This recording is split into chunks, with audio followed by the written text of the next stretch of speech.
मध्य प्रदेश शासन की रीढ़ की हड्डी कहलाए जाने वाला विभाग आबकारी विभाग कंट्रोल रूम आज बहुत ही दयनीय स्थिति में है। आबकारी विभाग कंट्रोल रूम जो कि मात्र 3 कमरे का है, जिसमें स्टाफ 52 से 60 लोगों के बीच का है, जिसमें महिला स्टाफ भी है।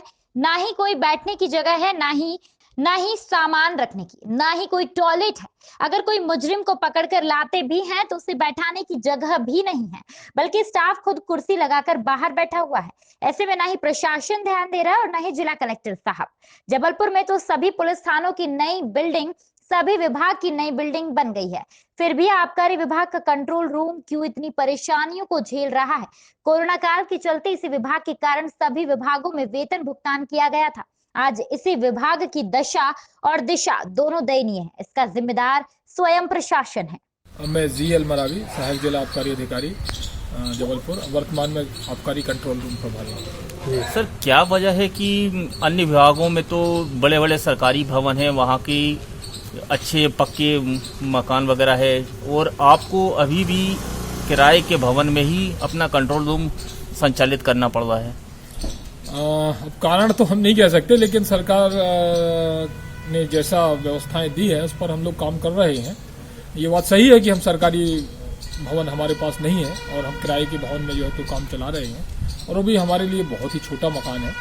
हमारे पास में 14 अधिकारी और 35 का स्टाफ, लगभग 50-55 के आसपास के स्टाफ है, और सिर्फ 3 कमरों के मकान में हम लोग जो है तो अपना दफ्तर का संचालन कर रहे हैं। अभी बहुत कठिन परिस्थितियों के बीच में भी हम लोग गुजर रहे हैं। अभी हाल ही में उज्जैन एवं मुरैना में जहरीली शराब की घटनाएं हुई हैं, जिसमें काफ़ी मौतें हुई हैं, और ऐसे कठिन परिस्थितियों में जब कभी हम किसी मुलजिम को लाते हैं तो हमारे पास में लॉकअप भी नहीं है और बहुत कठिनाइयों का सामना करना पड़ रहा है हमें। आप प्रशासन से क्या मांग करते हैं कि आपकी स्थिति और ये विभाग के लिए क्या कदम अपनाया जाए कि जिससे और अधिक आपको से सहायता और मदद प्राप्त हो सके? हम तो शासन से यही मांग करेंगे कि जिस तरह से आरटीओ और खनिज और पंजीयन विभाग को भवन दिया गया है, वैसे हमको भी दिया जाए, क्योंकि हम तो इन तीनों विभागों के बराबर अकेले ऐसे विभाग हैं जो उनके बराबर राजस्व देते हैं जी। लेकिन हमको जो है तो बैठने तक की पर्याप्त व्यवस्था नहीं है। बस यही चाहते हैं। इस संबंध में हमने माननीय कलेक्टर महोदय को भी चिट्ठी लिख करके अवगत कराया गया है कि हमारे पास में भवन की समस्या बहुत ज़्यादा है और हमें जो है तो भवन उपलब्ध कराया जाए।